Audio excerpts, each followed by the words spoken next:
حقوق کا لفظ حق کی جمع ہے۔ حقوق اللہ سے مراد وہ حقوق ہے جو صرف اللہ کے لیے خاص ہے۔ ان میں سے کوئی حق اللہ کے سوا کسی بندہ کو نہیں دیا جائے گا، اور جن کی ادائیگی خالص اللہ کے لیے بندوں پر ضروری ہے۔ ان حقوق کی وضاحت پیغمبر اسلام کی ایک حدیث میں آئی ہے۔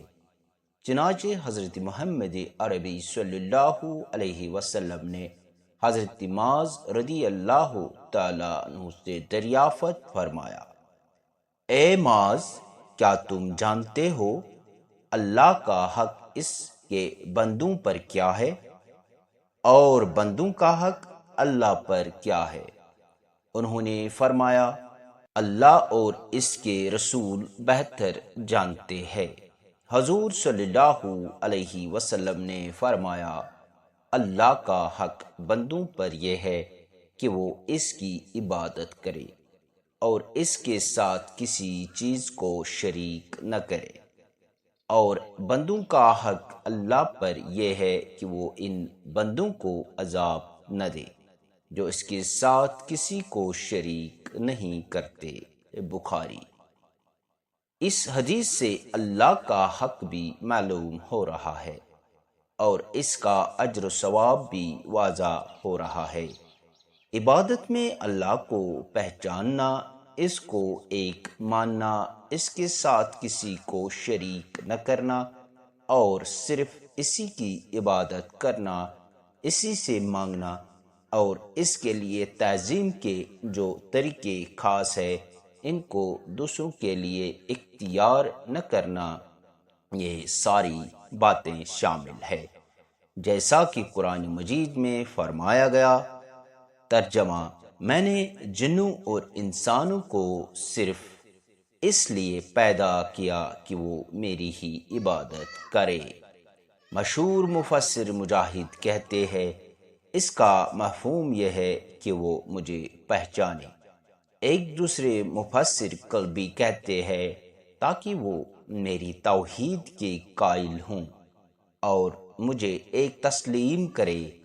اللہ کے بندوں پر بے شمار حقوق ہے، جن میں اہم یہ ہے توحید، شرک سے اجتناب، عبادت، تعظیم اور دعا۔ حقوق العباد سے مراد وہ حقوق ہے جو ایک انسان پر اور بالخصوص ایک مسلمان پر اللہ کے بندوں اور اس کی دوسری مخلوقات کے لیے واجب ہے۔ دنیا میں انسان ہر چیز سے فائدہ اٹھاتا ہے، اس کا لازمی تقاضا یہ ہے کہ وہ اس کا حق بھی ادا کرے۔ اس طرح اس سے اپنے جیسے انسانوں، مسلمانوں اور پھر ان میں بھی والدین، اولاد، قریبی رشتہ داروں، پڑوسیوں اور خادموں کے حقوق ادا کرنا ضروری ہے۔ شوہر پر بیوی کے اور بیوی کے شوہر پر بھی کچھ حقوق ہے۔ حقوق کا یہ دائرہ جانوروں تک پھیلا ہوا ہے، کیونکہ انسان ان سے بھی فائدہ اٹھاتا ہے۔ غور کیا جائے تو اس کے جمادات اور نباتات کے بھی کچھ حقوق ہے کہ ان کو بے موقع صرف نہ کرے۔ انہیں حقوق کے مجموعہ کا نام حقوق العباد ہے۔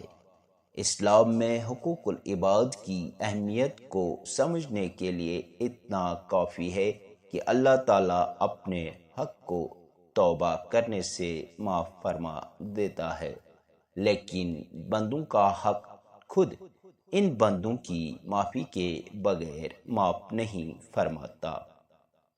آج ہم نے دوستو آپ کو حقوق اللہ اور حقوق العباد کے بارے میں تھوڑی بہت انفارمیشن رکھی تاکہ آپ کو پتہ چلے حقوق اللہ اور حقوق العباد میں کیا فرق ہے۔